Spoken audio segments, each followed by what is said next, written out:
Joining us with more on the politics of trade now is Tobin. He's head of policy and politics at Wolfe Research. And for the supply chain and retail impact, Anisha Sherman is senior retail analyst at Bernstein. Welcome to both of you. Tobin, I'll start with you. And I don't think anyone's going to wring their hands over the price of some of these super low-cost items on Shein going up by a couple of dollars. Where do you think the real impact will be starting to be felt? I agree that the lower price retail items are not going to be the thing that breaks the back of the Trump administration on this. I think the two impacts that I'd be looking at first are the supply chain. There's been a lot of talk, including from Secretary Bessent, about falling container bookings and so forth.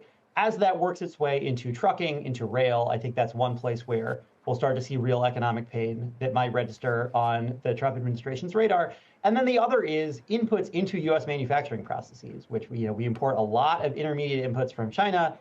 Those are just as affected by these price increases as these lower price, less strategic items that consumers are buying. And as you start to see manufacturing SMEs, smaller companies that have a lot less working capital, a lot less ability to stockpile and sort of smooth their way through these disruptions than bigger publicly traded companies do. If they start, cracking and we start to see bankruptcies there, I think that's something that has to be concerning to the administration. Apollo and others have said if you take the stop in incoming sort of freight and assume that continues, it's going to mean trucking layoffs, and it's going to mean retail layoffs, and it's going to mean a U.S. recession by this summer.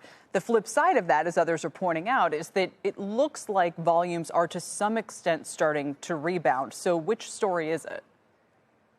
I think if everything stays in place exactly as it is now, and we remain in a world of 145% tariffs on China indefinitely, it's hard for me to see volumes persisting in the face of that level of tariffs. Bessent has said many times over the course of the past week that that's unsustainable, both for the U.S. and for China, and I think that that's true. So I think I think a lot of the more optimistic stories about where we could go from here rely on some level of de-escalation between the two countries. Right. So all of that said, is your base case that the economy continues to worsen? And how does that affect the ability, as now we're all going to be turning our attention to the reconciliation bill, the budget bill, whatever you want to call it this week, and seeing if it moves along can maybe blunt some of the economic hit, but then you have to talk deficits and all of that. Right. I do think that the economy will continue to weaken. I think even if we get some of these deals with countries ex-China that the administration is hoping to get sooner rather than later, for the most part, those will lock in the current state of affairs rather than incrementally easing tariffs, because we'll still have the 10% baseline, we'll still have the 25% sectoral tariffs. Even if we get partial de-escalation with China, we're still going to have quite high tariff rates there. So there's a lot of persistent drag, even in, I think, a relatively optimistic scenario on tariffs. That takes us into this tax debate, which is going to start playing out in earnest in the House over the next few weeks, finally putting pen to paper on this bill for the first time after months of debate about kind of big numbers in the abstract with no actual policy details. That's going to be a thorny debate. I think it'll get ugly at times.